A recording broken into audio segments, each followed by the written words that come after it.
So that's all very, very interesting, Fred. I think what it evokes in me is the sense of the difference that we can mark between uh, matter, life, soul, and spirit as modes of um,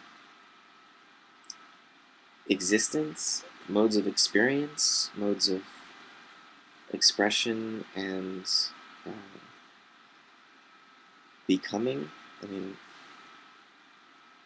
it turns out when we really think about what the Earth is doing, the Earth, rather than just being a material composite of elements, is actually, I mean, at least on the surface, it's the result of what life has done to transform it. So, the geologist is trying to understand tectonic plates, but they can't do so without also understanding that um, you know, forms of life, like these microscopic calcite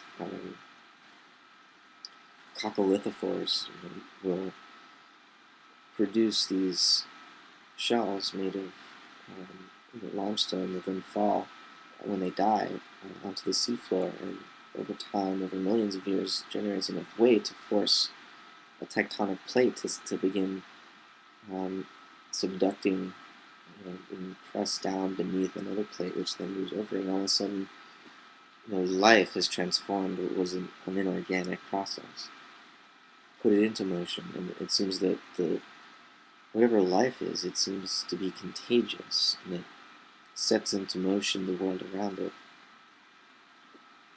Um, and then you get soul, which I think life you could attribute to plants, let's say, and bacteria, but then soul is something that occurs.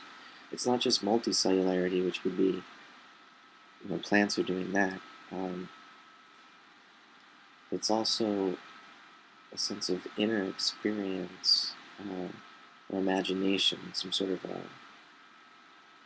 a scream or a dream emerges on the inside of the life form, which allows it to respond in a more complex way to its environment. And then somehow within that, within soul, and even further um, advance can be made. Not necessarily that it's better than or anything. It's just it's further in a certain direction or trajectory that you can see playing itself out from this movement, from matter to life to soul to spirit. So this more advanced stage with spirit, you get a further differentiation and a further identification. The universe has become more inward, more essentialized, more focused and one pointed than it ever had been in the past. So it's both more different than the outside, and more identical with itself on the inside. And that's what spirit sort of is. It's our own self-consciousness, which is deeper than the soul, which is the background of consciousness, and the sort of stage upon which consciousness emerges. And life, of course, is what could we call it? The body. The body is the sort of transcendental condition for the emergence of this imagistic soul life. So metabolism and genetic activity, really the chemistry on a basic level is what provides the condition for the possibility of our soul life and our spiritual life.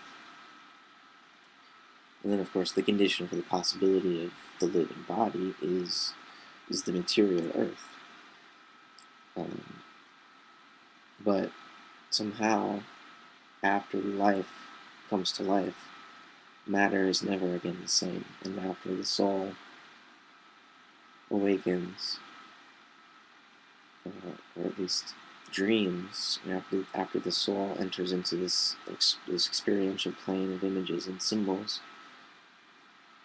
arising out of the mere vital, instinctual life of the body.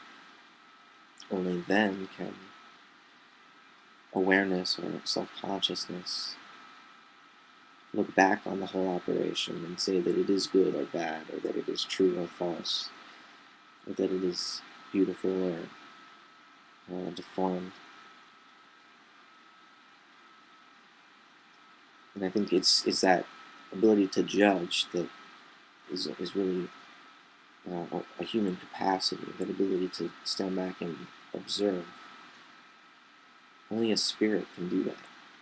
And animals have souls, but they don't have spirit. So I think when Descartes, is accused of dropping the ball on the whole issue of animals and feeling pain, I think he shouldn't have said that they didn't have souls. Clearly they do, but the spirit, um, self-consciousness, that seems to be a human capacity. And it's what allows us to plan beyond our own death and to have this intergenerational cultural exchange,